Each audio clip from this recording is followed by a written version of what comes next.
വയനാട്ടിൽ പ്രധാനമന്ത്രി ഗ്രാമീണ റോഡ് പദ്ധതിയുടെ ഭാഗമായുള്ള പാല നിർമ്മാണം നിലച്ചതിനെ തുടർന്ന് പ്രദേശവാസികൾ കടുത്ത ദുരിതത്തിലാണ്. വെള്ളമുണ്ട പഞ്ചായത്തിലെ മൊതക്കര അവരയിൽ പാലമാണ് പാതി വഴിയിലായത്. താൽക്കാലികമായി ഒരുക്കിയിരുന്ന നടപ്പാലവും മഴയിൽ ഒലിച്ചുപോയി. എം കമൽ തയ്യാറാക്കിയ റിപ്പോർട്ട് കാണാം.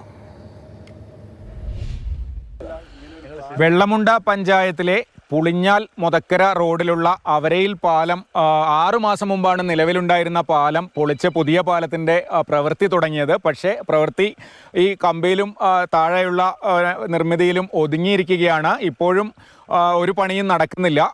പകരമായി ഇപ്പുറത്തുകൂടി കാൽനടയായും ഇരുചക്ര വാഹനങ്ങൾക്കും പോകാനായി ഒരു വഴി ഒരുക്കിയിരുന്നു, പൈപ്പൊക്കെ ഇട്ട്. പക്ഷെ കഴിഞ്ഞ ദിവസത്തെ മഴയിൽ ആ വഴിയും പൂർണ്ണമായും തടസ്സപ്പെട്ടിരിക്കുകയാണ്. അതിന് മുകളിലുള്ള മണ്ണൊക്കെ ഒലിച്ചുപോയി. നിരവധി സ്കൂൾ വിദ്യാർത്ഥികൾ അതുപോലെ നാട്ടുകാരും ജോലിക്ക് പോകുന്ന ആളുകളൊക്കെ പോകേണ്ട വഴിയാണ് ഇത്തരത്തിൽ തടസ്സപ്പെട്ടിരിക്കുന്നത്.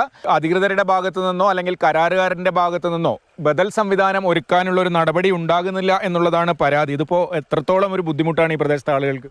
ഇത് ഒരു വലിയ പ്രദേശമാകെ ഒറ്റപ്പെട്ടു പോകുന്ന ഒരു വലിയ ദുരന്തമാണ് ഇവിടെ സംഭവിച്ചിട്ടുള്ളത്.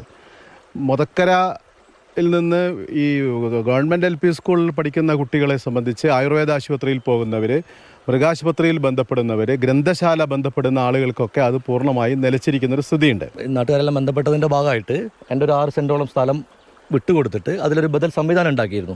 പക്ഷേ ആ റോഡും ഇപ്പം ഉപയോഗശൂന്യമാണ്. കാരണം കരാറുകാരനോ അല്ലെങ്കിൽ പഞ്ചായത്ത് അധികൃതരോ ഒന്ന് ബന്ധപ്പെട്ടിട്ട് അതിൽ കുറച്ച് കോറി വേസ്റ്റ് ഇട്ട് നന്നാക്കുകയാണെങ്കിൽ നന്നായിട്ട് അതിലെ പോകാനൊരു ഗതാഗത സംവിധാനം ഉണ്ടാക്കാൻ പറ്റും. ഇത്തിരി വളഞ്ഞു പോകണം, കുറച്ചൊരു 500 മീറ്റർ വളയണമെന്നേ ഉള്ളൂ. പക്ഷേ ആരും ഇടപെടുന്നില്ല എന്നുള്ളതാണ് ഞങ്ങളുടെ വിഷമം. നടപ്പാതയ്ക്ക് ഒരു ബദൽ സംവിധാനമായിട്ട് മരപ്പാലം ഉണ്ടാക്കിയാൽ തൽക്കാലത്തേക്ക് നടന്നു പോകാം.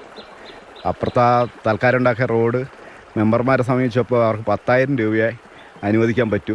ഇതിൻ്റെ GST കഴിഞ്ഞ് 8,000 രൂപയായി അതിനകത്ത് ഉപയോഗിക്കാൻ പറ്റുമോ എന്നാണ് പറഞ്ഞത്. അപ്പോൾ 2 മെമ്പർമാർ ചെയ്യാമെന്ന് പറഞ്ഞു. പക്ഷെ അത് എത്രത്തോളം പ്രായോഗികമാണെന്ന് പറയാൻ പറ്റില്ല. ഇനിയുള്ളൊരു മഴക്കാലം എങ്ങനെ കഴിഞ്ഞു പോകുന്നുള്ളൊരു ആശങ്കയില്ലേ?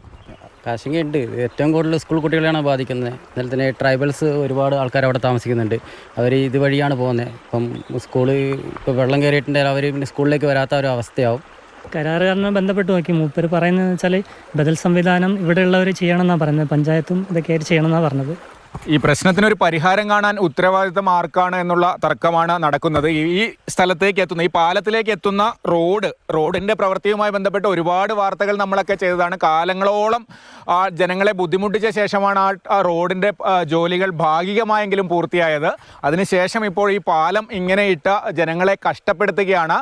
ആരാണ് ഇതിന് പരിഹാരം ഉണ്ടാക്കേണ്ടതെന്ന് ചോദിക്കുമ്പോൾ കരാറുകാരൻ ഒഴിഞ്ഞു മാറുന്നു, പഞ്ചായത്തും ഒന്നും ചെയ്യുന്നില്ല. എന്തായാലും ജനങ്ങൾ വലിയ ബുദ്ധിമുട്ടിലാണ്. കമൽ, മാതൃഭൂമി ന്യൂസ്, വയനാട്.